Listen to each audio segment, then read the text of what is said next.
Seigneur, nous voulons ce matin te rendre grâce, nous voulons bénir ton nom pour qui tu es. Pour qui tu es, nous voulons simplement te donner toute la gloire pour qui tu es, pour qui tu es, pour qui tu es, non pas pour ce que nous sommes, non pas pour ce que nous valons d'ailleurs, que valons-nous, Seigneur, mais simplement pour qui tu es, nous voulons te donner toute la gloire. Toi qui étais avant toute chose, toi qui te définis par rapport à toi-même, toi qui es le créateur et non la création. Toi qui emmenais à l'existence tout ce qui existe par le souffle de ta parole.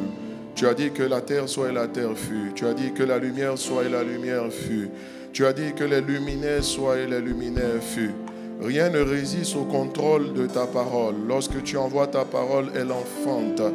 Et ta parole déclare, la Bible, elle déclare que ceci, que ta parole fait enfanter des biches. Oh, quelle puissance! Et ta parole, elle résonne comme le tonnerre pour parler de la puissance, de l'autorité qui se dégage de ta parole.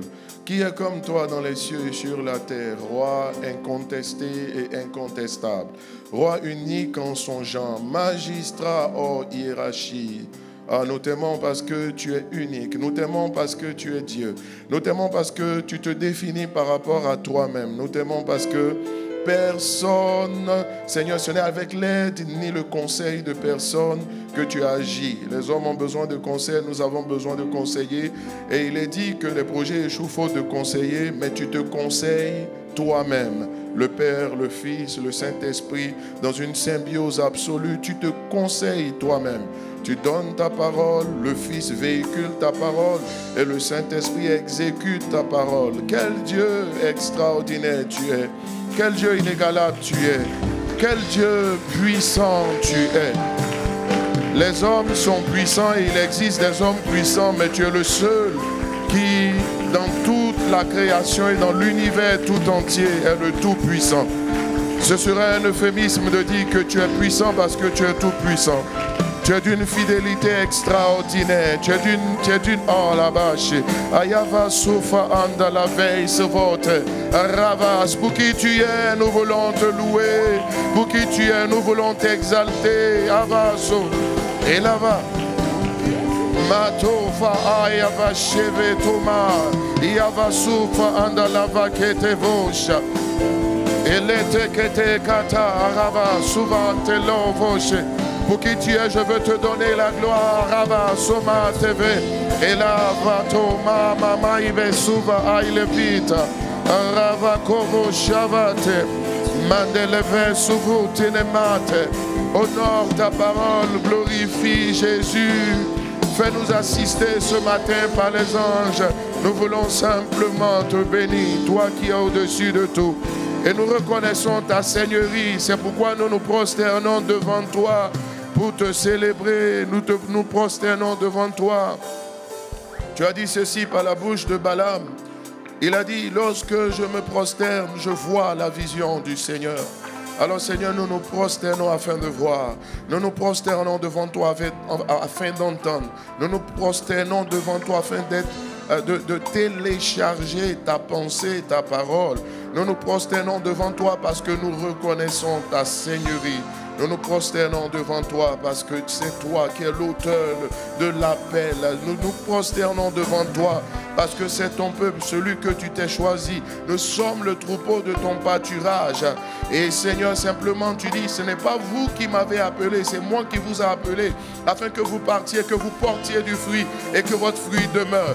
Alors ce matin, que le fruit soit manifeste pour la seule gloire de Jésus. Merci pour ce que tu fais, merci pour tes œuvres manifestées au milieu de nous. Et nous voulons, avec des cris de joie et des acclamations, te célébrer. Nous voulons élever ton nom. Nous voulons te magnifier. Pousse des cris de joie. Pousse des cris de joie. Pousse des cris de joie. Ah. Ela vai te vantovo e la vai de vici. Ima chevrado sova andele vaisis. Arakata kata evento vosia. Ali ventu via souffrant de la arc. Ton acclamation n'est pas à la hauteur de ce Dieu. Oh, oh, oh. Makelevoso, Emazifra, Alayava Sofo, Ajevele Live, Wanton Maive, Rava Sofa Kadiase, Levata Katayava. Nous t'adorons, nous te célébrons, nous poussons des cris de triomphe à l'honneur et à la gloire de ta majesté. Nous dansons de joie, nous nous extasions devant la beauté de notre époux. Ah, Rava Sofotaya, Alevando Shava Teneveito, Vilo Vaisa Vinde Vilavo Shivante. Merci Seigneur, glorifie ton nom dans le nom de Jésus-Christ de Nazareth et nous disons Amen. Alléluia. Que le nom du Seigneur soit béni, que le nom du Seigneur soit... Tu n'as pas dit Amen. En tout cas, je suis très content d'être à nouveau au milieu de vous. Il n'y a même pas 3 mois, hein. C'était dans le mois de mars. J'étais ici à l'invitation du magnifique couple pastoral. Alléluia. Merveilleux. C'est un couple, ce sont des hommes de valeur, d'une grande probité morale et spirituelle. Un attachement extraordinaire à Dieu. Et par-dessus tout, ce que j'apprécie, c'est la simplicité de cœur. C'est juste formidable. Est-ce que ICC Toulouse, tu peux acclamer le Seigneur pour ton pasteur? Acclame très fort pour ton couple pastoral. Amen. J'aurais pas pu être là, nous n'aurions pas pu être là si nos pères ne nous avaient pas donné l'autorisation. Et nous savons que nous sommes simplement en train de travailler, de moissonner dans le champ qui a été ouvert, qui a été impulsé par nos pères spirituels, l'apôtre Yvan Kassanou, nous sommes à ICC. Et puis bien sûr, votre oncle si gentil, si aimant. Parce que Yvan, ça ne rigole pas, hein? Voilà, est-ce qu'on peut acclamer le Seigneur vraiment? Je bénis le Seigneur parce que nous sommes sous un leadership stimulant. Nous sommes sur un leadership très encourageant. Il nous élève tous les jours. Nous montons par la grâce de Dieu. Nous prenons notre envol comme l'aigle et à coup sûr, sans coup férir, nous atteindrons le but par la grâce de Dieu. Quelqu'un dit Amen. Alors je suis très content aussi parce que pour tous les pasteurs de cette assemblée, pour tous les abbés, pour tous les serviteurs, vous êtes juste... You are wonderful people. Vous êtes juste formidables. Les chantres, je vous retrouve. Bah, vous êtes contents de me voir, n'est-ce pas? Bah, je ne sens pas la joie. Quelqu'un dit Amen. Mon épouse vous salue. Alléluia. Mon épouse vous salue.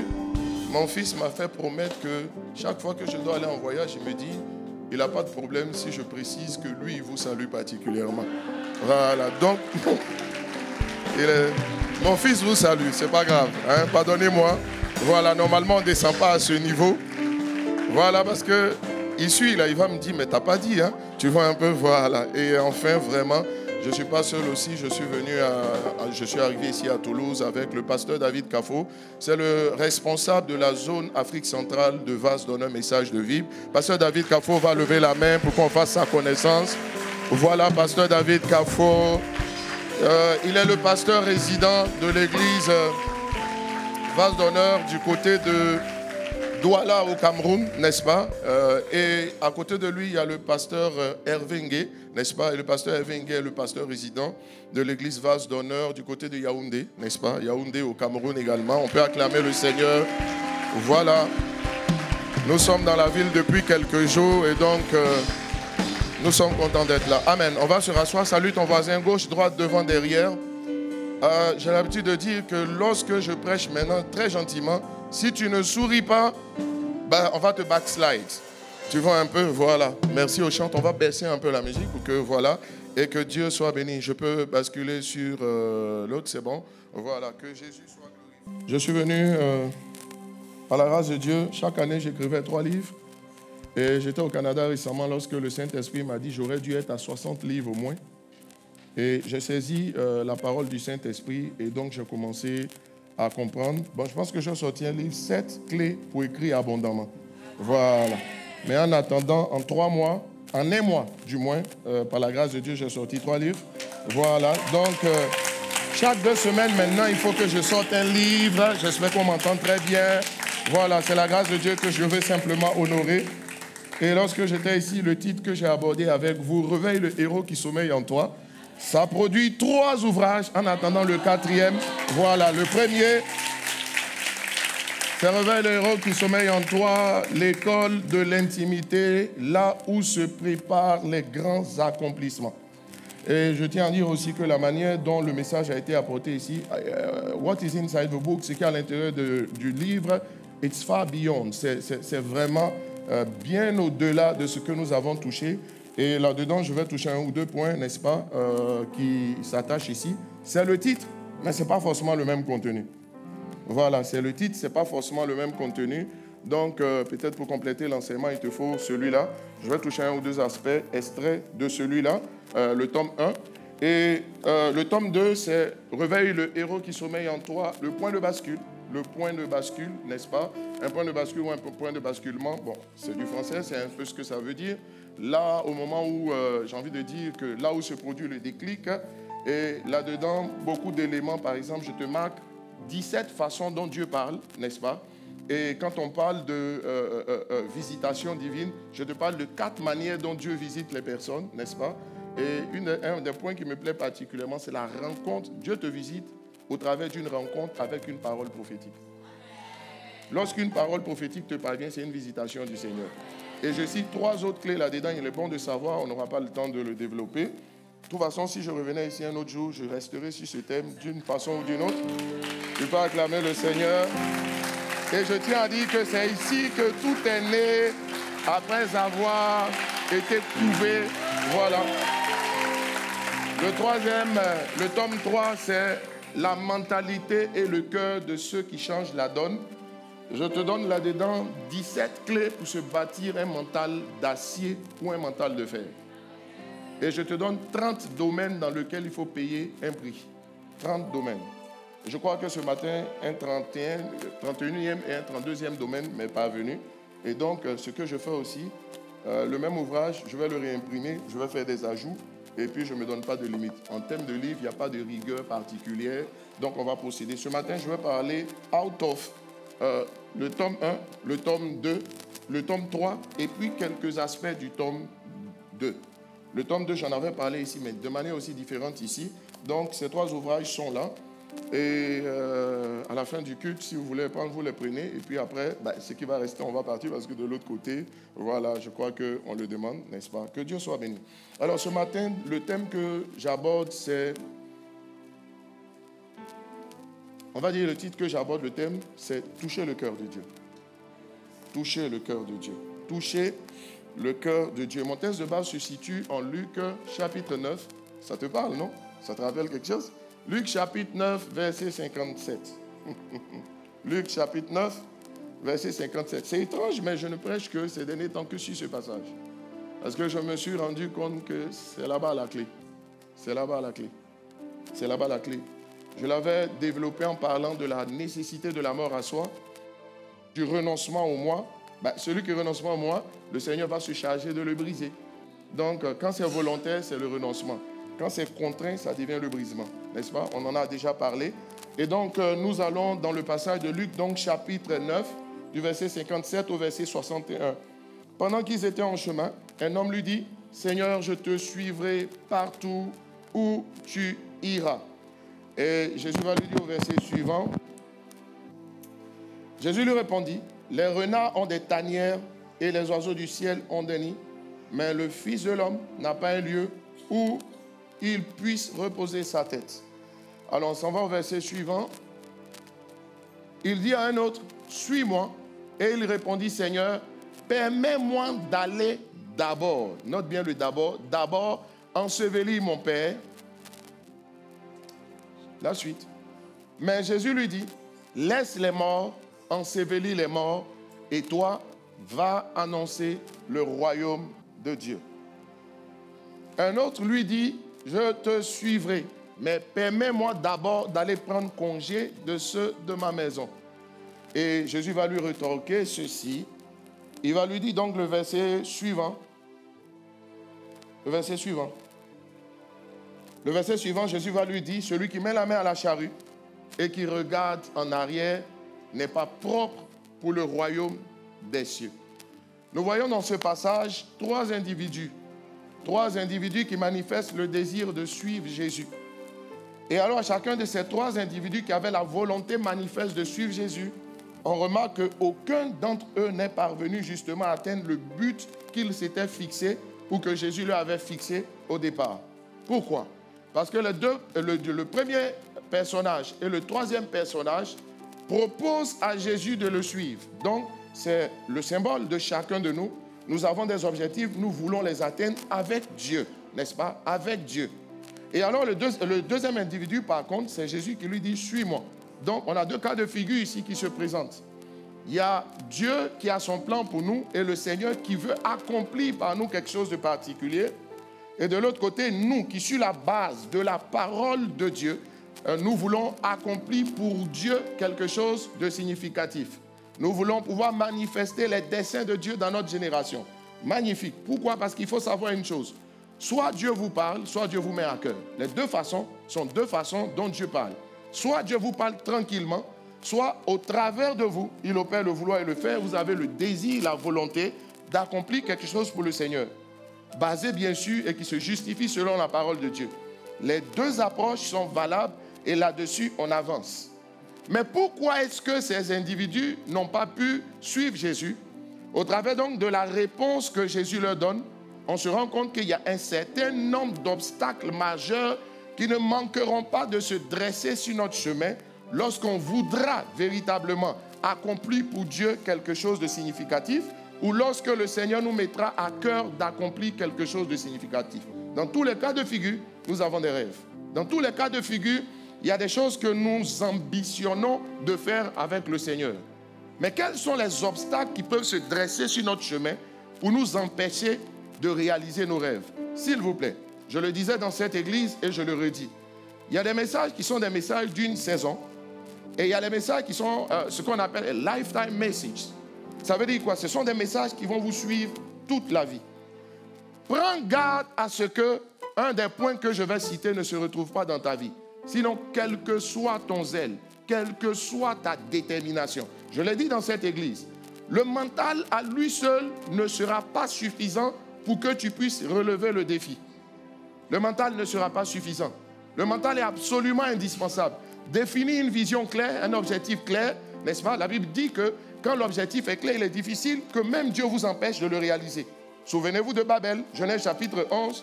Il savait clairement ce qu'il voulait. Quand la vision est claire, il est difficile, même Dieu, de vous arrêter à plus forte raison, les forces des ténèbres. Ce n'est pas possible. Et lorsque en groupe, on a un même cœur, une même pensée, deux choses différentes, la Bible dit que et ils ont arrêté de faire ceci ou cela. Genèse chapitre 11 à partir du verset 6 et suivant. Impossible, s'il est impossible à Dieu, même de vous arrêter, on dit que Dieu dit, c'est compliqué, si on ne fait rien, on ne pourra pas les arrêter. D'accord, vous connaissez le passage, on ne va pas le lire. Ou encore, si je parle, on peut afficher le passage pour que les uns et les autres sachent. Mais il y a des traits de caractère, il y a des choses au-delà de cela qui peuvent vous empêcher, qui peuvent m'empêcher d'y arriver. Et de quoi donc il s'agit? Il s'agit de ces points que je vais citer. Alors, dans l'ouvrage qui est ici, le premier personnage dit à Jésus, je te suivrai partout, mais quel est son problème? Jésus lui dit, les oiseaux du ciel ont des nids et les renards ont des tanières, le Fils de l'homme n'a pas où poser la tête. Quel était le problème de ce personnage? Son problème, c'est son incapacité à renoncer à son confort. Vous n'allez pas atteindre vos objectifs, atteindre vos rêves, réaliser vos rêves, si vous ne sortez pas de vos zones de confort. Il faut sortir de ces zones de confort. C'est quoi la zone de confort? C'est cet état psychologique dans lequel on se sent à l'aise. C'est là où on aime ne pas être dérangé. Et chacun de nous a ses zones de confort. Et vous savez, si tu fais ce que tu as toujours fait, tu obtiendras des résultats que tu as toujours obtenus. Ça, c'est un. Mais deuxièmement, si tu fais de la même manière ce que tu as toujours fait, tu obtiendras des résultats du même niveau que des résultats que tu as toujours obtenus. Troisièmement, si tu ne fais pas un peu plus que ce que tu as toujours fait, tu obtiendras les résultats qui sont en dessous ou en deçà de tes objectifs. C'est ça que tu dois comprendre. C'est ça que tu dois comprendre. Est-ce que tu es prêt à sortir de tes zones de confort? Est-ce que tu es prêt à être secoué un temps soit peu pour réaliser tes rêves? Voilà ce que le Seigneur m'a dit. Il m'a dit de te dire, ICC Toulouse, que le temps est arrivé de sortir de tes zones de confort, d'aller là où ton potentiel sera challengé. D'aller là où tu seras secoué, où ton potentiel sera challengé. Parce que tes rêves n'attendent que le temps de se réaliser, de se manifester. Mais ce n'est pas dans ta zone de confort que tes rêves vont se réaliser. Are you ready? Est-ce que tu es prêt à aller au-delà de ta zone de confort? Voilà ce que beaucoup n'arrivent pas à faire. Voilà ce que beaucoup n'arrivent pas à faire. Ils prient beaucoup, ils se sanctifient, ils ont un mental hors norme. Malheureusement, ils se plaisent dans leur zone de confort. Ils font toujours les mêmes choses. Ils n'ont pas cette tendance à faire mieux. Et ensuite, ils n'ont pas cette tendance à faire un peu plus. Je cite 3 cas de figure pour ce même point. Faire quelque chose de différent. Et je te dis une chose. Trouve-toi un Goliath et tue-le. C'est comme ça qu'on devient grand. C'est quoi un Goliath? Un Goliath, c'est ce qui n'est pas ton problème, qui est le problème de quelqu'un d'autre. Mais que tu cherches parce que tu as un cœur pour les autres. Et tu te sens la responsabilité de trouver des solutions pour pouvoir justement mettre d'autres à l'aise. Je ne m'entends pas très bien. Si vous m'entendez, c'est bon, hein? Ça peut aller? Parfait. Donc je dis une chose. Trouve-toi un Goliath et tue-le. Ceux qui ont la mentalité de sortir de leur zone de confort, c'est ceux-là qui cherchent des Goliaths. Ils voient au travers des problèmes des autres des moyens ou des solutions du Seigneur pour eux, pour aller à un autre niveau. Laisse-moi te poser une question. Je te dis simplement ceci, au lieu de te poser une question. Je te fais cette affirmation. Qui connaît le révérend Steve Mensa?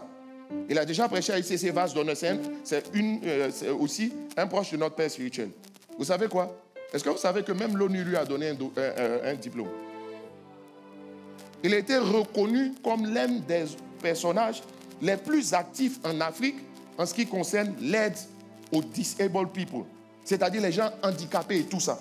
Mais vous savez quoi? Il n'est pas handicapé, il n'a pas de parents handicapés. Donc, cette histoire d'invalidité physique, ce n'est pas son Goliath. Mais il s'est senti une responsabilité de trouver des solutions pour eux. Et vous savez quoi? Dieu l'a fait monter. C'est comme ça qu'on monte. C'est comme ça qu'on se crée une histoire. C'est comme ça qu'on bâtit son histoire. Le problème de plusieurs, ils veulent s'asseoir pour réfléchir, pour savoir qu'est-ce qui est bien à faire. Il ne s'agit pas de ce qui est bien à faire. Il s'agit d'avoir le cœur du Seigneur. Le cœur du Seigneur, c'est un cœur qui se soucie des autres. Vous pensez aux autres. Quand vous arrivez partout où vous êtes, vous cherchez dans les difficultés. En fait, votre cœur veut le bien des autres. Et vous avez compris que Dieu vous a posé en solution pour votre génération. Il nous a appelés pour que nous soyons une source de bénédiction pour les autres. Quelquefois, j'entends les gens dire, Seigneur, quelle est ma destinée? Laisse tomber ça. Je te pose une question. As-tu déjà obtenu, là je ne sais plus exactement de quel côté de Toulouse on est. Dites-moi le quartier. Balma, on est à Balma. Si tu veux aller à Purpan, tu sais quoi? Il faut savoir que tu pars de Balma, mais que tu arrives à Purpan. Beaucoup demandent à Dieu quelle est leur destinée.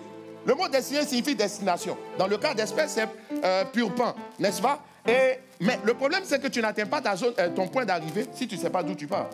Le point d'où on part, c'est quoi? C'est Balma. Ça veut dire quoi? Avant de t'intéresser à ta destinée, intéresse-toi plutôt à ta prédestinée. Ils ne connaissent pas leur prédestinée, ils veulent atteindre leur destinée. Ça n'a pas de sens. Ça n'a pas de sens. Le GPS nécessite que tu saches d'où tu pars. Et la prédestinée de chacun de nous, elle est identique. Devenir une source de bénédiction pour les autres. Et c'est là-dedans là que tu trouveras ta destinée. Parce que dans tous les domaines dans lesquels tu peux être une source de bénédiction, il y a un domaine. Il y a un domaine. Il peut y avoir plusieurs, mais il y a un domaine pour lequel you'll be remembered. On se souviendra de toi. Mais vous savez, c'est quoi? Vous n'êtes pas le bénéficiaire.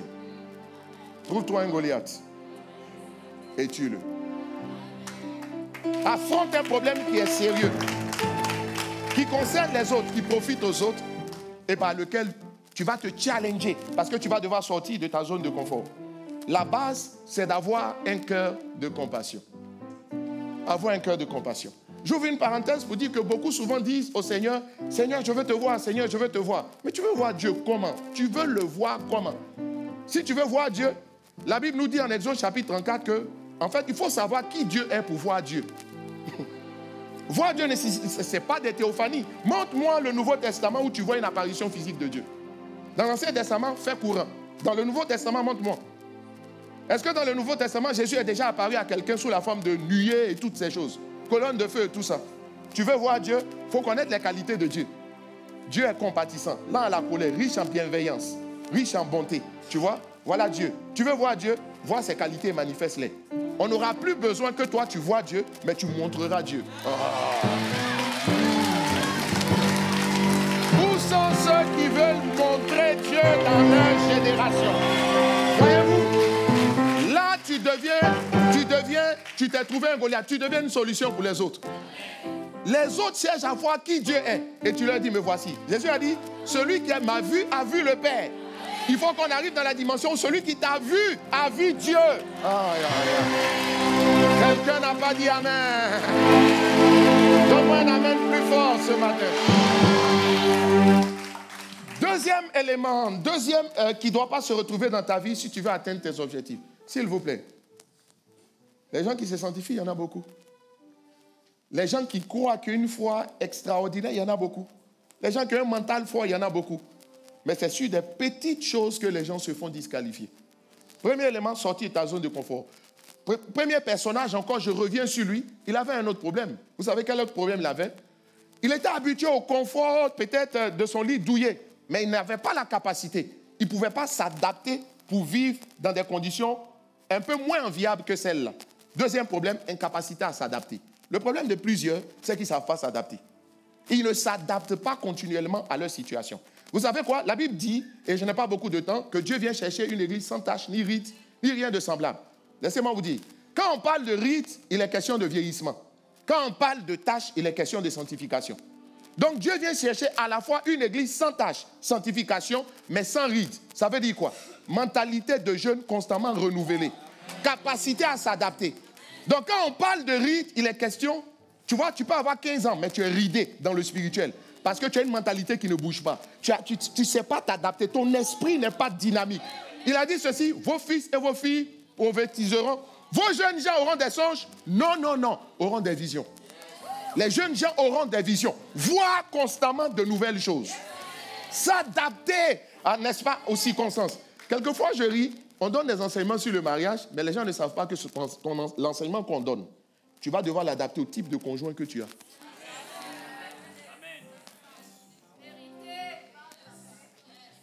Ils ne savent pas s'adapter. Ben, j'ai envie d'ouvrir une parenthèse. Dieu dit à Abraham, quitte ton pays, quitte ta patrie, quitte la maison. En fait, je suis en train de prêcher un autre message que celui que j'ai préparé. Quitte ton pays, quitte ta patrie, quitte la maison de ton père. C'est ce que Dieu dit à Abraham. Je peux descendre, hein? Voilà, oui, je sais que je peux descendre, mais il faut faire semblant de demander, en fait. Il dit, quitte ta patrie, quitte ton pays, quitte ta patrie, quitte la maison de ton père. Quitte ton pays. Parti d'un lieu géographique. Quitte ta patrie. C'est l'attachement émotionnel, n'est-ce pas, à son pays, à sa culture, à sa civilisation. Tu sais quoi? Pour vivre ailleurs qu'ici. Quelquefois, tes rêves vont t'amener, la plupart du temps, tes rêves vont t'amener loin de là où tu vis. Le rêve de Joseph de devenir premier ministre ne s'est pas accompli là où il est né. Les rêves de Jésus de sauver l'humanité ne s'est pas accompli au ciel. Il s'est accompli sur la terre. Jésus a dû quitter le confort du ciel pour venir sur la terre. Et dès l'instant où tu quittes ton lieu d'origine, il va falloir t'adapter. Il va falloir t'adapter. J'ouvre une parenthèse. Ceux qui continuent à manger la nourriture de chez eux ici, vous avez un sérieux problème. Hein?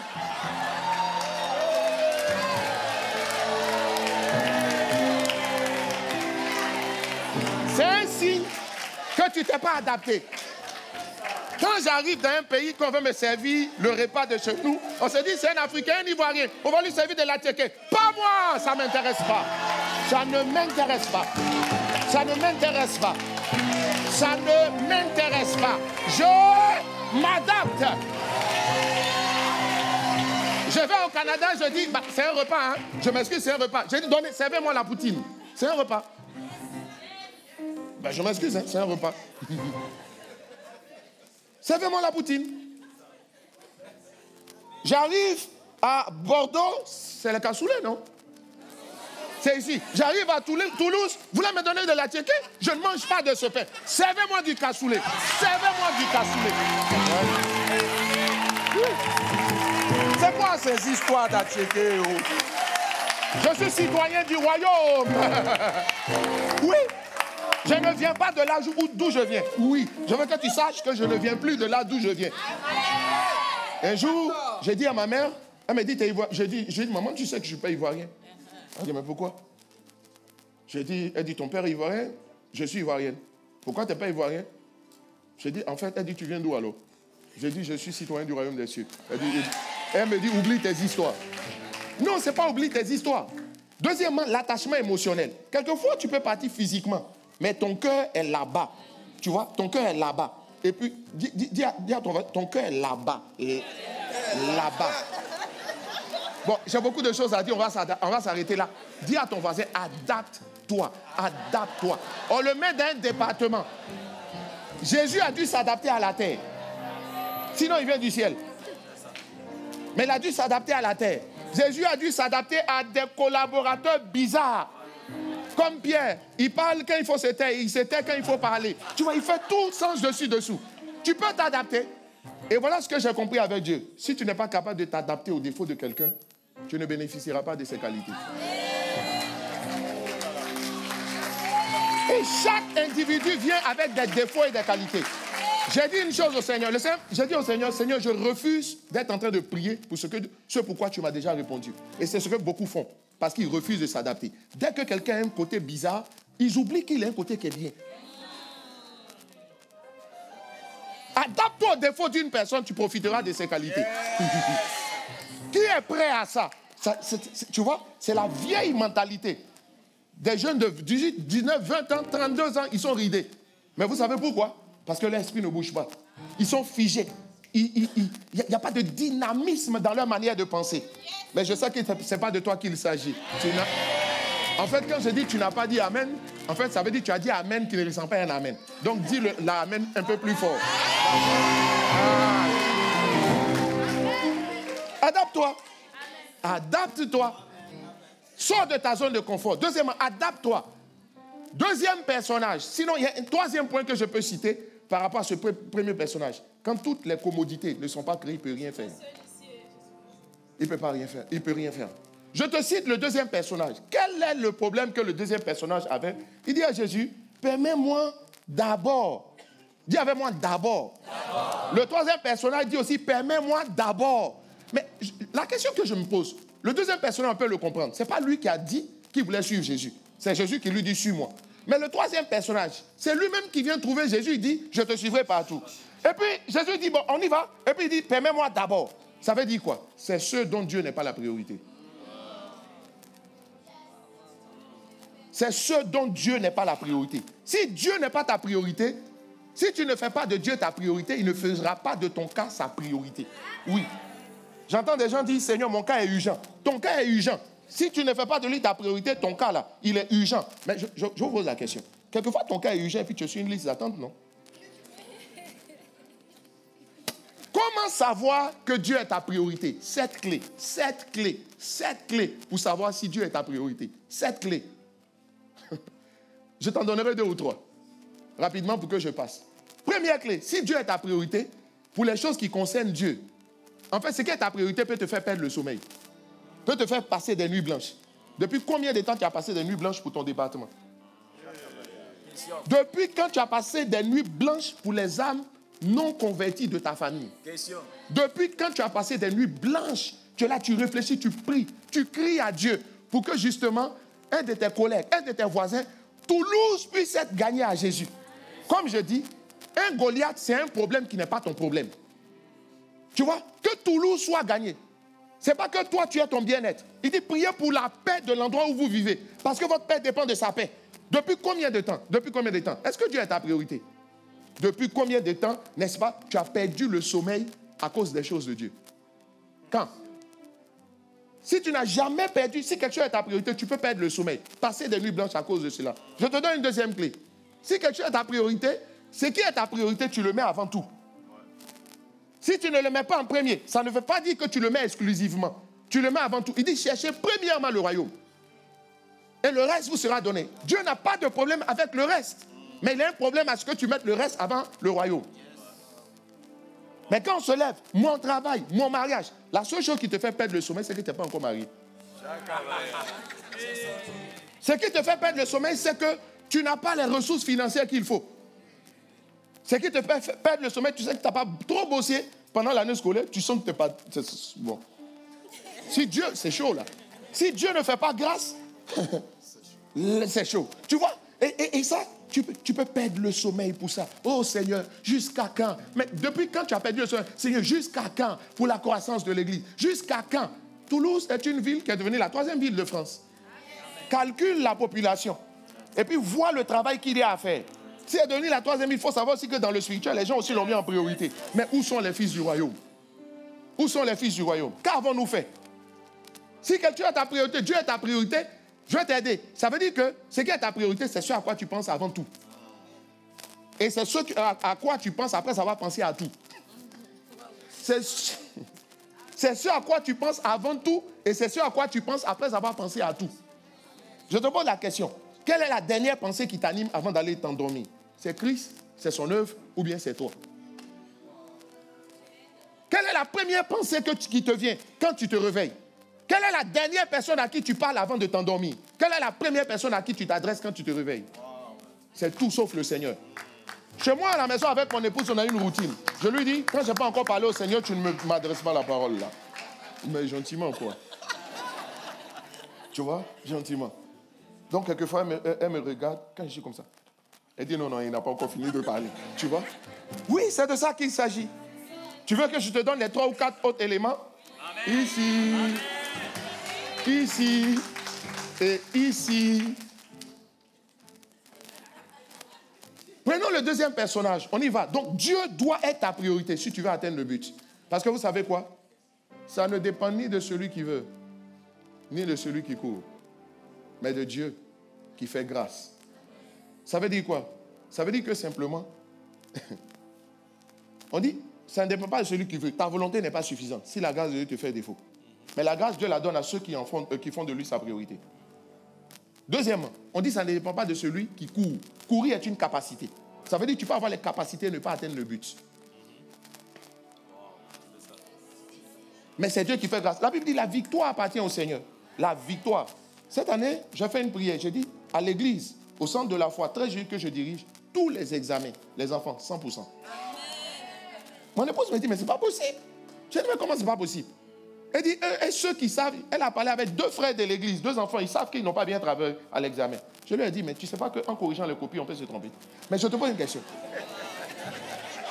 On peut se tromper pour donner une mauvaise note à quelqu'un, non? Ouais, c'est pour ça qu'il y a les réclamations.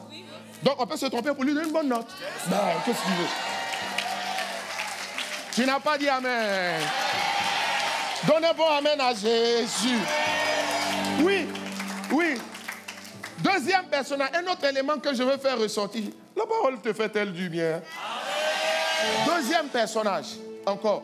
Il dit, permets-moi d'abord d'aller ensevelir mon père. Je te pose la question. Lui, on peut le comprendre. Il n'a pas dit qu'il voulait suivre Jésus. C'est Jésus qui l'a surpris. Mais perdre son père est quelque chose qui fait mal. Ça veut dire quoi? Ça veut dire que, en fait, tu risques de ne pas atteindre tes rêves si tu ne sais pas ravaler tes états d'âme. Et si tu ne sais pas endurer la souffrance. Tu connaîtras ça sur le chemin. Quelquefois, je souris. Imagine-toi un dimanche, tu viens à l'église, on dit, et puis on a loué, on a adoré, on a fait la Sainte Seine. Au moment de la parole, on dit, où est Pasteur Mira? On ne le voit pas. Le protocole appelle, on ne le voit pas. Et puis après, il envoie un message. C'est pas lui, hein, c'est pas lui. Il envoie un message et puis il dit, ben, aujourd'hui, je ne viens pas parce que ça ne va pas. Ça ne va pas, j'ai des problèmes. Ça ne va pas dans la tête. Bah, je ne juge pas bien. Donc, je ne viens pas. Tu vas penser quoi de lui? Tu dis, mais c'est quel pasteur ça? C'est quel pasteur ça? Vous savez quoi? Je suis simplement en train de te dire, sur le chemin de ta destinée, tu vas rencontrer des situations où, émotionnellement, tu seras touché. Est-ce que tu es capable de surpasser les chocs émotionnels que tu peux traverser pour continuer à avancer? Je disais à quelqu'un hier, et j'ouvre une parenthèse, je lui dis, un fils qui honore vraiment, c'est celui qui continue d'honorer même quand il est en colère. Mais qui t'a dit qu'on honore quand simplement on est content? Il a mal, mais il continue d'honorer. Bishop, il y a un livre que je suis en train d'écrire, dans 10 jours, il sera prêt. C'est 102 types de fils qu'il ne faut pas être. Et là-dedans, je cite, il y a un point, ceux qui ne peuvent pas continuer à avancer parce qu'ils ont mal. Ce point-là, c'est les gens qui ne peuvent pas avancer parce qu'émotionnellement, ils sont touchés. Est-ce que tu es capable de supporter les chocs émotionnels et continuer à avancer? L'apôtre Paul dit quelque chose, Philippiens chapitre 3, verset 13 à 14. Il dit, je fais une chose, laissant ce qui est en arrière, je cours vers le but pour remporter le prix de la vocation céleste en Christ. Ça veut dire, est-ce que tu peux avoir mal et puis continuer à avancer? Est-ce que tu peux avoir mal et puis continuer à avancer? Est-ce que tu peux être touché dans tes émotions, dans ton être intérieur et continuer à avancer? Celui qui arrête d'honorer n'a jamais honoré. À la vérité, c'est ça. Celui qui arrête de se comporter en fils n'a jamais été un fils. C'est tout. Demandez. Quelquefois, tu t'es posé la question de savoir qu'est-ce que je ressens ce matin quand je venais. Ce matin quand j'étais au sport, parce que tous les dimanches je vais au sport. Quand j'étais au sport et je prie, en allant au sport, je prépare mon message. J'ai eu une douleur terrible au pied parce que j'ai exagéré le sport. J'ai fait au moins 2 heures de temps ce matin. Et puis, on me demande, mais ouais, le pasteur, j'appelle le pasteur, mais je dis non, ben, je ne peux pas venir parce que moi j'ai mal au pied là. Il ne me dira rien, il va dire ce gars, il n'est pas sérieux. C'est tout. Il n'est juste pas sérieux. Quelquefois, quand tu fais tes choses, est-ce que tu sais que ça n'aille pas dans la tête? Tu me parles de ta santé mentale. On bénit Dieu pour ta santé mentale. Franchement, on bénit Dieu. Et on tient à ta santé mentale. Mais dans le royaume, on tient à ta santé mentale, mais il faut maudire la raison valable. Ça veut dire que quelquefois, ça ne va pas très bien dans la tête. Tu n'es pas bien. Tu vois, mais quand même, ce n'est pas une raison pour t'arrêter. Je te pose la question. Ce n'est pas une raison pour t'arrêter. Je t'assure. Je te parle du royaume. J'ai commencé par dire on est tous citoyens du royaume du ciel. Voilà. Et il faut s'adapter. Il faut s'adapter. Il faut s'adapter à ce qu'on ressent. C'est pas la grande forme mentalement, mais je dois avancer. Il y a des choses qui m'affectent, mais je dois avancer. Je te pose la question. Quand il y a des choses qui t'affectent moralement ou mentalement, je te pose la question. Tu ne vas pas au travail? Tu ne vas pas au travail? Ben, je ne sais pas, hein? Peut-être que tu ne vas pas au travail, mais dis-moi, tu ne vas pas au travail? Ben, pourquoi vous ne voulez pas me répondre? Tu vas au travail ou tu ne vas pas au travail? Ah, donc tu sais le faire. Pourquoi tu veux qu'à l'église, on te donne des clés pour le faire, puisque tu le fais déjà? Je ne sais pas quoi. Vous dites, clé numéro 1, clé numéro 2, il n'y a pas de clé, tu sais le faire. Ça relève juste de la volonté. Et quelquefois, tu mets dans la balance ce que tu perds.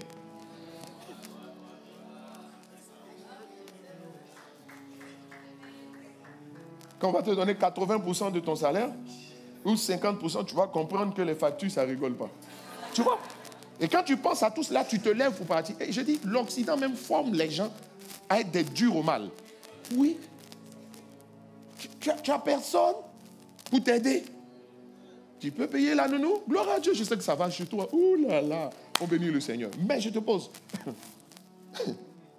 Tu vas courir entre ton travail, aller chercher ton enfant qui est à l'école, revenir, et puis sauter ici, faire tout ça. Tu sais sauter de branche en branche et de domaine en domaine. Pourquoi? Mais tu sais le faire. Et chaque fois que tu le fais, qui t'a dit que tu aimes le froid? En plein hiver. Je me souviens, je devais avoir 14 ou 15 ans. Quand je suis arrivé en France, je dis, mais c'est quoi ce pays où à 9h il fait noir? Ben, c'était en automne, en hiver. Mais il fait noir, encore noir, tu te lèves, tu pars. Tu pars au travail. Mais est-ce que tu as envie d'aller au travail? Pose-moi la question. Chaque fois que tu as fait ce que tu as dû faire, est-ce que tu avais envie de faire ce que tu as dû faire? Chaque fois que tu t'arrêtes au feu de signalisation, au feu tricolore, c'est toutes les fois que tu as envie de t'arrêter. Mais alors pourquoi tu t'arrêtes? Ça veut dire que dans la vie, on doit être emmené à faire des choses, même les choses qu'on n'a pas envie de faire parce qu'on doit les faire.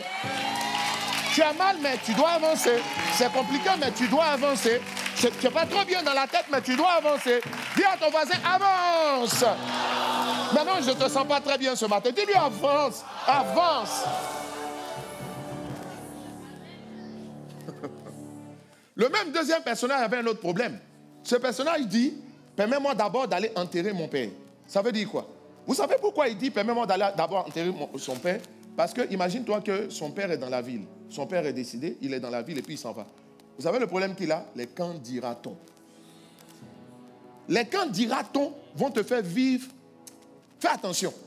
Les quand dira-t-on poussent les gens à adopter la culture de l'image. Est-ce que vous savez que l'image que tu reflètes n'est pas forcément ce que tu es? Je vais te donner un exemple. Regarde Facebook. Tu vas voir quelqu'un qui prend une photo devant une Alfa Romeo ou bien devant une Jaguar telle que je les aime. Mais vous savez quoi? Il n'est pas propriétaire de la Jaguar. En embarquant à bord de l'avion, il peut s'asseoir en classe business ou en première, mais il est un bien éco. Mais on peut donner de soi une image qui n'est pas ce qu'on est. Pourquoi? Parce que le témoignage, c'est la manière dont les gens nous perçoivent. Mais la manière dont les gens te perçoivent, il y a deux cas de figure. Quelquefois, tu es comment ils te perçoivent. Quelquefois, tu ne l'es pas. Soit parce qu'ils se font des préjugés, soit parce que tu as travaillé une image, parce que c'est ce qu'ils ont besoin de voir ou de savoir. Pourquoi? Parce que si les gens ne te font pas confiance, ils ne composent pas avec toi. Et donc, tu vas te battre pour donner l'image qui va créer la confiance. Mais tu sais ce qui va se passer, ça va te rattraper. Parce que quel que soit le séjour du morceau de bois dans l'eau, il ne devient jamais un caliniement. Mais regardez aujourd'hui, je vais te poser une question. Est-ce que tu es sûr que tu es vraiment ce que nous on voit et ce qu'on pense que tu es? Ce que le pasteur pense que tu es? L'expérience pastorale m'a montré que 90% des gens, 90%. C'est pour ça qu'il y a un autre livre que je vais sortir, lui, dans 1 mois. 12 types de personnes à qui il ne faut jamais faire confiance.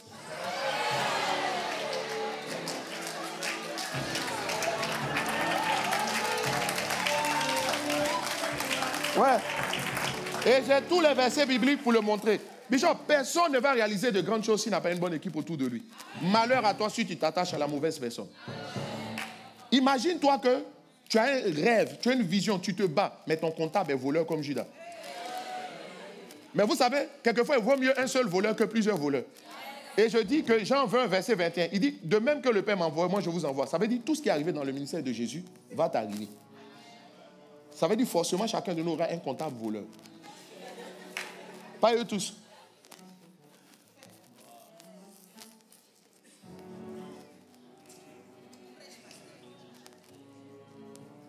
Non, je ne parle pas d'ici. Hein. Quelqu'un dit amen. Amen. Chacun de nous aura son traître. Je l'ai déjà dit ici.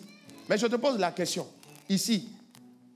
Vous savez, je vais vous montrer, je vais vous aider à découvrir les gens qui sont attachés à leur image. Je me méfie des gens qui aiment se défendre quand on les accuse à tort.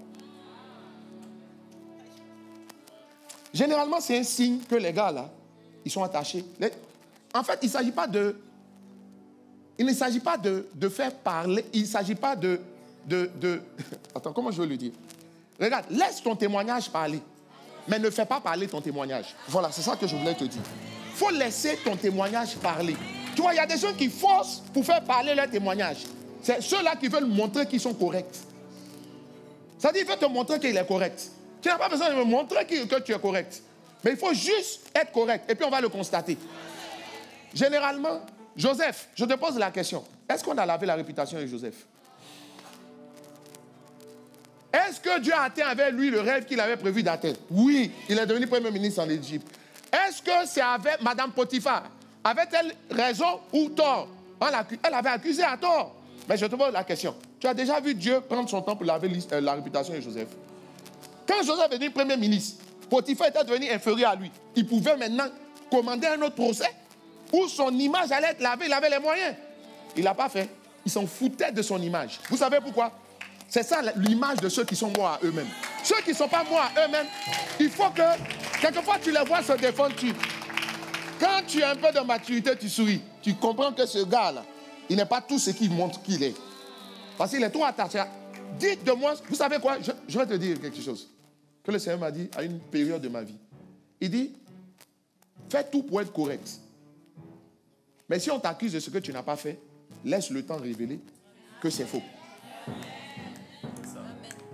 Je suis convaincu que quand les gens ont vu Joseph, sa manière de gérer l'Égypte, ils se sont dit, ce gars est trop intègre pour avoir fait ce que maman Potiphar a dit qu'il a fait. Ce n'est pas possible.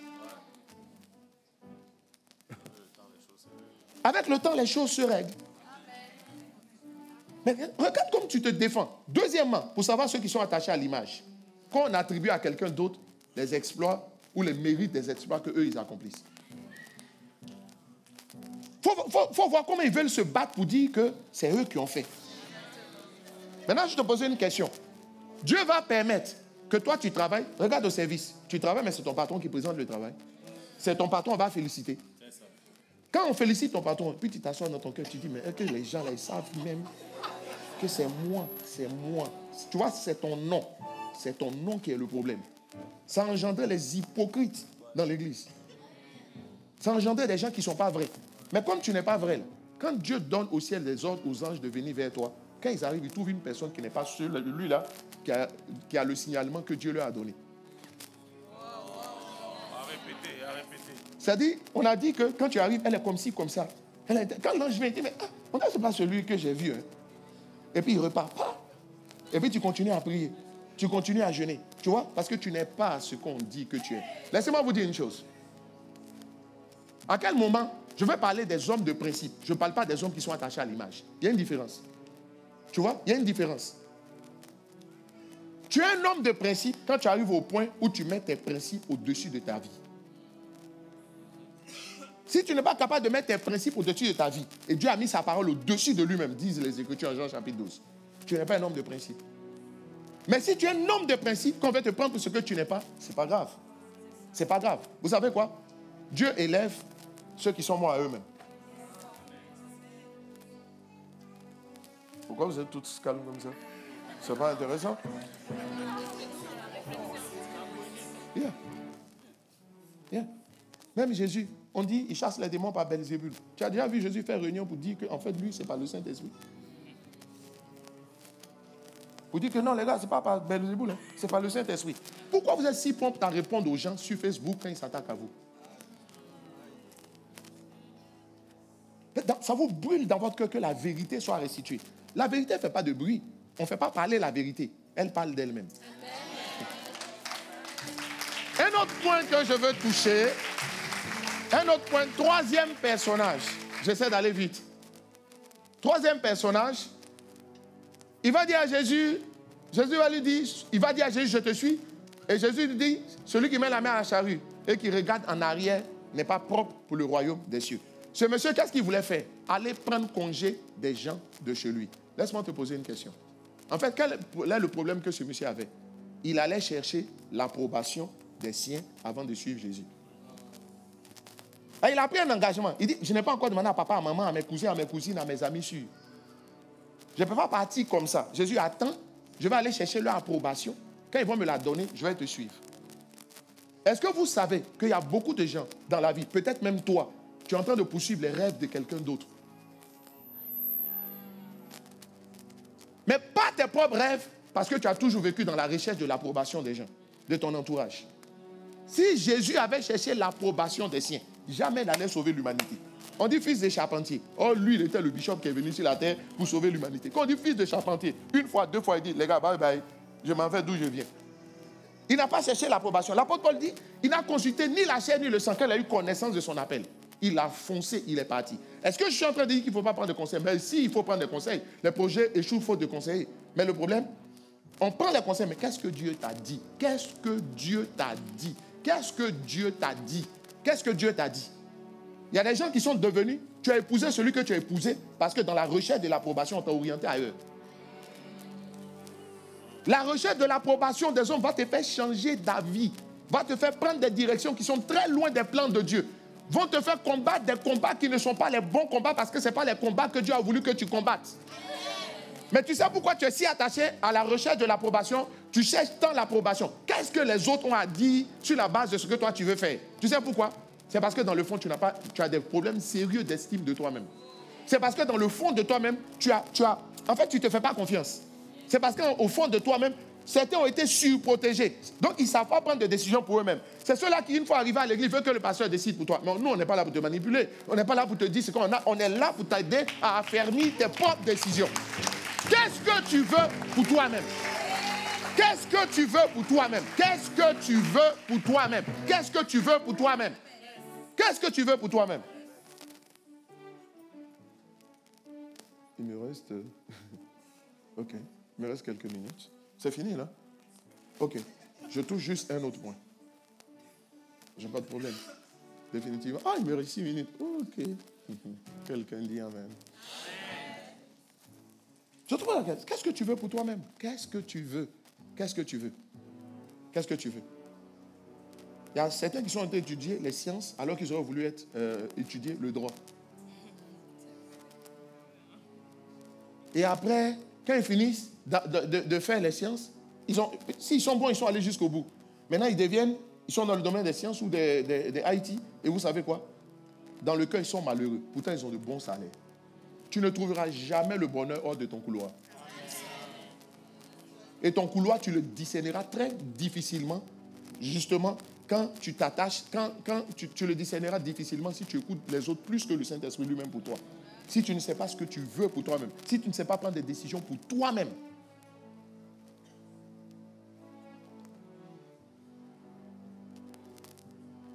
Vous savez quoi? Les derniers qui vont croire en toi, dans tout ce que tu veux faire, ce sont tes proches. Malheureusement, c'est à eux, vers eux, tu t'en prends conseil. Tu te tournes.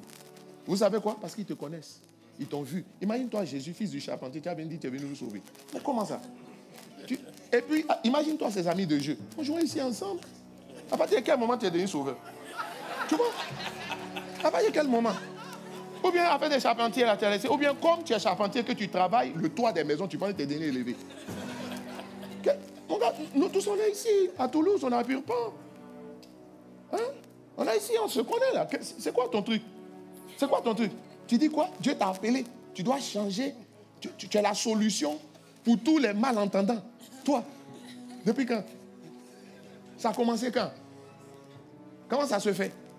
Le temps, ils vont finir de répondre à toutes ces questions. Tu auras changé d'avis. Mais le problème, ça veut dire quoi? Laisse-moi te dire, si tu es incapable d'écouter les autres sur ce que tu veux faire, c'est que ta décision n'est pas ferme. Mais si tu laisses ta décision être transformée ou changée par n'importe qui, c'est qu'elle aussi, elle n'était pas ferme.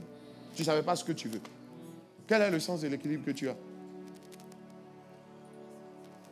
Les gens, imagine-toi les frères de Joseph. Joseph arrive sur le champ de bataille. David, du moins. David. Il arrive sur le champ de bataille. Il dit, on dit, qui va tuer Goliath? Et puis David sort. Il dit, moi, je vais tuer Goliath. Est-ce que tu sais qu'il dit, quand il tuait le lion loup, personne ne le voyait? Donc, ses frères lui disent, toi, tu as fait la guerre quand? Toi, le petit qui avait ta fronde, tu tues quelques oiseaux. Ça, lui, là, c'est Goliath, ce n'est pas oiseau. Qu'est-ce que tu as à vouloir venir ici? On dit même ses frères, les Shammah, les Abinadab, lui, on dit, mais petit, tu es trop comme ça. On ne comprend pas pourquoi tu es comme ça. Tu te mêles des affaires, tu fais quoi ici? Dégage, petit. Pourtant, il était la solution. Pourtant, il était la solution. Dans la recherche de l'approbation des gens, est-ce que vous savez que Saül a donné à David son armure? Tu vois, tu veux tellement... L'armure, là, quand tu mets sur toi, le soldat qui met l'armure, il prend une autre apparence. Ça veut dire que la recherche de l'approbation des gens va te faire... À un moment donné, David a dû enlever l'armure de Saül. Il a tout déposé. C'est alors qu'il a pu battre Goliath. Les gens veulent te transformer en ce que tu n'es pas. Tu ne vas pas atteindre le but. Quelqu'un dit Amen ici. Et le dernier point que je vais toucher dans mes 2 minutes 35 secondes qui me restent, toujours associé au message, c'est 3 personnes. Le premier, il était attaché à son confort, il n'était pas prêt à se séparer de son confort. Le deuxième personnage, il ne pouvait pas ravaler ses états d'âme et ses douleurs. Et le troisième personnage, n'est-ce pas, il avait un problème. Il ne pouvait pas justement sacrifier ses attachements. Dans tous les cas de figure, chacun de ces 3 personnages, pour suivre Jésus, devait faire un sacrifice. Et c'est ce qu'ils ont manqué de faire. Vous savez ce qui empêche les gens d'atteindre le but? C'est parce qu'ils ne sont pas animés d'un esprit de sacrifice. L'esprit de sacrifice fait défaut. Et c'est là que, ici, je te parle des différents domaines dans lesquels tu vas devoir faire un sacrifice. Mais en fait, mon vrai message pour que j'étais venu prêcher ce matin, c'est celui-là. Donc, en fait, à 1 minute 45 secondes de la fin, c'est là mon message aurait dû commencer. Mais naturellement, je vais m'arrêter. Oui, le message qui est là-bas, qui n'est même pas ici. Et c'est là que je vais t'expliquer que Dieu, la prière est une offrande qu'on fait à Dieu. Nos dons sont des offrandes qu'on fait à Dieu. D'accord? Le service est une offrande qu'on fait à Dieu. Mais il y a une seule offrande qui touche le cœur de Dieu et qui plaît à Dieu. C'est l'offrande qui est faite dans un esprit de sacrifice. David a dit en 2 Samuel, chapitre 24, à partir du verset 21, que vous avez au niveau de la projection, quand il était question d'offrir à Dieu, il dit, je n'offrirai pas au Seigneur ce qui ne me coûte pas. On peut afficher, il dit, voilà, Aravna dit, pourquoi mon Seigneur, le roi vient-il, et ainsi de suite. Donne-moi le verset suivant. Positionne-toi là, où David dit, on n'offre pas à Dieu ce qui ne te coûte pas. Ça veut dire quoi? La vraie offrande aux yeux du Seigneur, l'offrande qui touche le cœur de Dieu, c'est celle-là qui est faite d'un esprit de sacrifice. Si ton service n'est pas fait d'un esprit de sacrifice, ça ne touche pas le cœur de Dieu. Dieu n'est pas touché par l'offrande elle-même. Quand je dis offrande, je dis ton service est une offrande. Je dis ton caractère même est une offrande et ta personnalité sont des offrandes que tu fais à Dieu. Pourquoi des offrandes? Parce que le destinataire, c'est Dieu. Entre guillemets, le bénéficiaire, c'est Dieu. Celui qui suscite l'action, c'est Dieu. C'est en pensant à Dieu que tu le fais. D'accord? Mais je te dis, prier même là, ça ne touche pas Dieu, à moins que tu ne pries dans un esprit de sacrifice. L'offrande ne touche pas Dieu. Une des choses qui va me toucher dans l'ancienne alliance, la Bible va dire celui qui sème avec des larmes. Psaume 126, verset 5. Moissonne avec des chants d'allégresse. Ça veut dire quoi? Ce n'est pas celui qui sème qui moissonne. C'est celui qui sème avec des larmes. Pourquoi les larmes? Le sacrifice. S'aimer dans le sacrifice. Tout ce que la vie chrétienne exige de nous, si tu le fais, tu ne touches pas encore le cœur de Dieu. Parce que c'est la volonté bonne de Dieu. À partir de quel moment ça devient la volonté agréable? Mais c'est quand c'est fait dans un esprit de sacrifice. En réalité, ICC Toulouse, c'est le message que je suis venu, que le Seigneur m'a donné pour toi. Je voulais nettoyer le terrain pour arriver là. Il est là, c'est pas grave. On m'a ajouté quelques minutes, il me reste 2 minutes 58 secondes.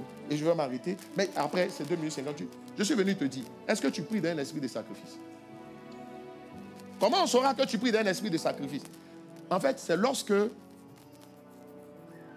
Le sacrifice déjà, c'est quoi? Le sacrifice, c'est une privation. Mais on parle de sacrifice quelque part lorsque c'est difficile à faire pour toi. Si prier 30 minutes n'est pas difficile, ta prière prend la dimension du sacrifice quand tu vas devoir faire 1 heure. Parce que 1 heure, pour toi, est difficile. Qui a du mal à prier plus de 30 minutes? Lève la main. On n'est pas ici pour juger quelqu'un. Lève vraiment la main. Lève la main. Mais tu sais, tant que tu pries dans tes 30 minutes, c'est une offrande que tu fais à Dieu. Mais quand tu vas aller au-delà de tes 30 minutes, que tu vas devoir aller jusqu'à 1 heure, ça va nécessiter, c'est un peu plus difficile à faire pour toi. Si ce que tu fais pour toi, pour Dieu, n'est pas difficile, ce n'est pas encore un sacrifice. Ce n'est pas encore un sacrifice. Oui. Oui. Et quelquefois, le sacrifice, regarde, pourquoi la Bible nous dit qu'il faut dévancer l'aurore? À 4 heures du matin, là, ce sont des bonnes heures pour dormir. C'est là où le sommeil est doux.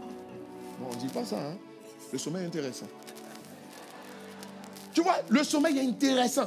Tu sais à quel moment ça prend le sacrifice? Pourquoi c'est un sacrifice? Quand tu peux t'endormir, stopper à 4 heures.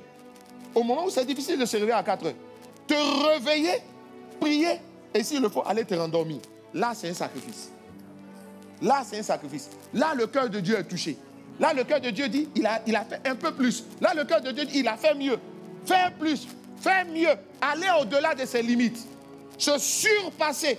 Quand il y a l'idée de dépassement, ça devient le sacrifice. Oui. Oui. Le sacrifice aussi, ça signifie, qu'est-ce que ça t'a coûté? Et vous savez quoi? Si ce que ça t'a coûté n'a pas de la valeur à tes yeux, ça ne peut pas avoir de la valeur aux yeux du Seigneur. Tu sauras que ce que tu offres à Dieu a de la valeur à ses yeux, aux yeux du Seigneur, quand ça a de la valeur à tes yeux. En fait, c'est mon message. Est-ce que, je te pose la question, 100 €, ça a de la valeur pour toi? Pour vous, est-ce que ça a de la valeur? 100 €. Non, c'est pas de l'argent. C'est de l'argent, hein? Ah ouais? Bon, je ne savais pas. 1 000 €, ça te parle? C'est beaucoup? Ben si c'est beaucoup, dis-moi, mais sérieusement, c'est beaucoup. Hein? Mais répondez-moi, s'il vous plaît, sinon je ne peux pas avancer. Ça te parle? C'est pas facile? Ok. Tu vois, ton offrande aura de la valeur aux yeux du Seigneur quand le montant là, sera un sacrifice pour toi. C'est-à-dire, quand tu veux donner... Comment tu sais que c'est un sacrifice? Je ne parle pas que d'argent, hein? Je parle de tout. Comment tu sais que c'est un sacrifice? Quand tu réfléchis par plusieurs fois. Et puis, la tendance bascule vers le renoncement. C'est là que c'est un sacrifice. Vous savez quoi? Personne ne peut suivre un père sans faire des sacrifices. Ah. Et quand tu sais que quelquefois, tu vas te faire ramasser pour ce que tu n'as pas fait. Il faut que tu ravales ton ego, ton amour propre.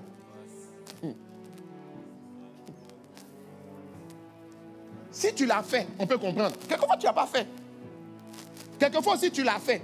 Mais il y a une surréaction. Tu t'assois, tu te dis, mais on ne m'a jamais connu, quoi. Ou bien tout ce temps, tous les sacrifices que j'ai précédemment fait, là, on ne voit pas ça ou quoi? Il faut que tu ravales tes émotions et tes états d'âme. Est-ce que tu sais que suivre un père, ça va nécessiter que tu payes. Il va falloir que tu sais quoi? Il faut faire le sacrifice d'attendre. J'ai vu que comment on honore le Saint-Esprit? Il y a plusieurs façons. Mais une manière d'honorer le Saint-Esprit, c'est de savoir attendre. Pourquoi? Parce que quand la nuée ne bougeait pas, tu ne bougeais pas. Israël. Quand la colonne de feu ne bougeait pas, Israël ne pouvait pas bouger. Quand il bougeait, il pouvait bouger. Ça veut dire quoi? On honore le Saint-Esprit aussi en sachant attendre. Quand il n'a pas parlé, on est là. Est-ce que tu sais que suivre un père, ça nécessite que tu fasses le sacrifice d'attendre? Tu payes le prix d'attendre. Quelquefois, Il y a un événement qui arrive. On a besoin des instructions pour se déployer. L'instruction ne vient pas. Est-ce que tu peux partir avant l'instruction? Non. Il va falloir savoir attendre. Savoir attendre va nécessiter que tu attendes d'avoir le OK avant de te mettre en mouvement. Le OK, là aussi, il ne vient pas. Papa prend son temps. Pour une raison. Nous, on a des bons pères. Je ne parle pas de nos pères. Mais il prend son temps. Tu vas attendre. Ça boue en toi. Le OK. Est-ce que tu sais que dans la dimension d'attente, Jésus a dit à ses disciples, attendez à Jérusalem jusqu'à ce que... Maintenant, je te pose une question. Il a dit en Jean chapitre 5, à partir du verset 19, le Fils ne fait que ce qu'il voit faire au Père.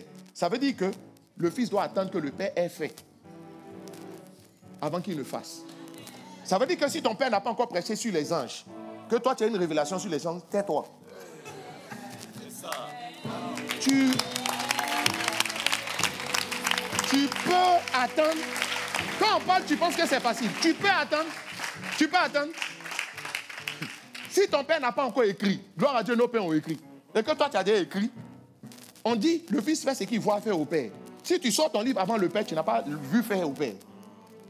C'est le père qui t'a vu faire. C'est comme ça que certains s'activent des problèmes là où ils sont, au travail, à l'église, en famille, partout. Mais vous savez quoi? Parce qu'ils ne savent pas attendre. Attendre est un sacrifice. En fait, bon, c'est bon. Si je veux continuer, la prochaine fois, je vais commencer ici. Tu n'as pas dit Amen.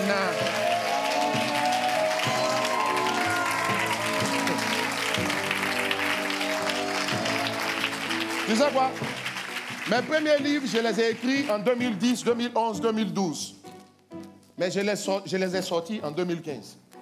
Faut me poser la question pourquoi? Ouais, il faut attendre. Est-ce que tu sais qu'attendre là, tu aimes le frère t'aime. Tu es convaincu que c'est lui, mais Dieu ne t'a pas encore parlé. Tu sais comment ça fait mal quand tu aimes quelqu'un et puis tu es à côté de la personne. Et puis tu ne peux pas parler à la personne. Et puis la personne ne peut pas te parler. Ok. Ceux qui vont loin, c'est ceux qui savent attendre. Et il dit, même une prophétie, on l'attend. Ça veut dire que quand la prophétie n'a pas encore commencé à se mettre en marche, toi, tu ne vas pas avant la prophétie. C'est Dieu qui donne le tempo. C'est le Père qui donne le tempo. Pourtant, tu cours vite. Que Dieu vous bénisse. Que sa grâce soit sur vous. Que sa main soit avec vous. C'est avec beaucoup de joie que j'ai été avec vous ce matin. Le temps ne me permet pas de faire le second culte avec vous.